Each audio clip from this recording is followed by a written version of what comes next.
It is Black History Month. The generation coming on needs to know. But this week, we're not just telling stories about the past. I definitely don't think that I would be where I am today if I didn't have the community. We'll show you how Black history is shaping our world today, and the work being done to make sure it has an even bigger impact in the future. I'm trying to give a little bit of a window into what people might have been thinking or feeling back then. This is The Race.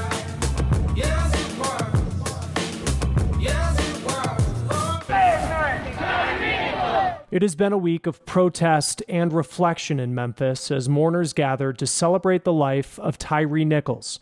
We start with Jamal Andress with how Nichols' death has renewed calls for police reform nationwide.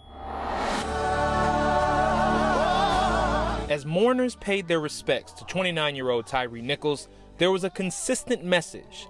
Something needs to change. This is a continuous fight that we have to fight for. That's right. We have to fight for justice. Yeah.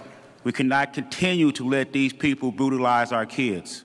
2 years after millions took to the streets to protest the deaths of George Floyd, Ahmaud Arbery, Breonna Taylor, Elijah McClain, and others, Black mourners gathered in another church to call for justice and an end to police brutality. I promise you the only thing that's keeping me going is the fact that I really truly believe my son was sitting here on an assignment. Yes, from God. The Memphis Police Department, like many departments across the country, underwent reforms over the past 2 years, implementing a duty to intervene, de-escalation policies, and the use of force continuum. It also hired its first Black woman to serve as police chief in 2021. And yet the brutality has continued. I'm just trying to go home. I'm not surprised because representation doesn't equal structural change. Dr. Charlene Sinclair is an activist and organizer with Race Forward. In 2020, George Floyd and what happened there galvanized the world. And before that, it was Michael Brown. It was Philando Castile. And so we have this historic arc of violence against our people and in a society that really has come to accept Black death as normal and not exceptional. In attendance at Nichols' funeral were many parents who have also lost family to police violence, including the family of Eric Garner, Breonna Taylor, and George Floyd. According to the Washington Post, law enforcement killed more people in 2022 than they have in any year since the paper began keeping track 7 years ago. Al Sharpton and Vice President Kamala Harris once again called for the George Floyd Justice and Policing Act to be passed. We demand that Congress pass the George Floyd Justice and Policing Act. Joe Biden will sign it. I don't know when, I don't know how, but we won't stop until we hold you accountable and change this system. And while those in attendance called for changes in Washington, Sinclair says the answer is bigger than policy. You can't just go into a police office and say, we're going to hire more people. Not if we have not changed the fact that we're doing a whole lot of work so that the people that we bring in will see the people that they engage with as their fellow humans in the process. Jamal Andress, Scripps News. Throughout history, we've learned about our past through stories that are often told with words and lyrics. We've come to Rhode Island, though, to meet with a musician who's teaching an important lesson about Black history with the sound of an instrument that is a staple of American culture. All right. This is Jake Blunt using his banjo to tell stories of the past. Each note is a step toward helping his audience better understand a piece of Black history he worries has been lost.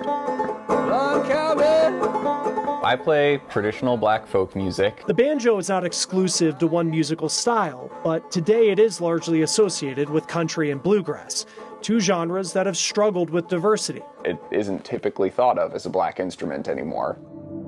But the banjo is deeply rooted in African American tradition. The banjo had its first big site of growth in this country amongst the enslaved population in the Chesapeake Bay region, who were my ancestors. So you go down and kind of catch your thumb on the drone string and then pop that off, and it kind of gives you that kind of pattern. It's all clawhammer style, which is a style of banjo that definitely comes from the African lineage of the instrument. Jake told me last year he spent more than 120 nights on the road performing.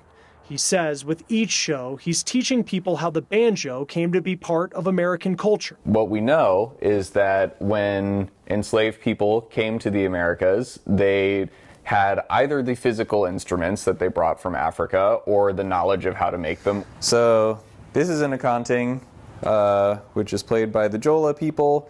This is kind of what the banjo is likely descended from. The banjo, alongside a dance called the kalenda, emerged as kind of the first Black American cultural thing that was not just inherited from a specific culture group in Africa, but was created here by Black people collectively. So it's kind of one of the very first things that we made here in the Americas. But Jake and other scholars, including those at the Smithsonian, say it's important people know how the banjo gained widespread popularity. Around the time when slavery came to an end, white performers used the banjo as a centerpiece in racist shows. Blackface minstrels who were touring all over the United States and internationally, kind of lampooning Black culture, making fun of us, and using the banjo as a tool to do it. Jake also says as instrument makers began to target white consumers, much of the banjo's African-American identity faded. When you go up on stage, what do you want the audience to learn when you play your music? I think when I play my music, I'm trying to give a little bit of a window into what people might have been thinking or feeling back then.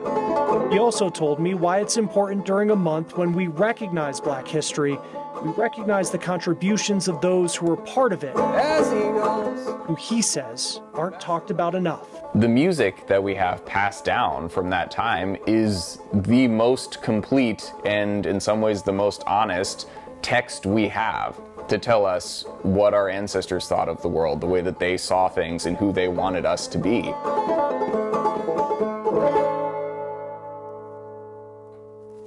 We'll take you inside a collaborative effort to uncover and restore Black cemeteries nationwide. You're watching The Race.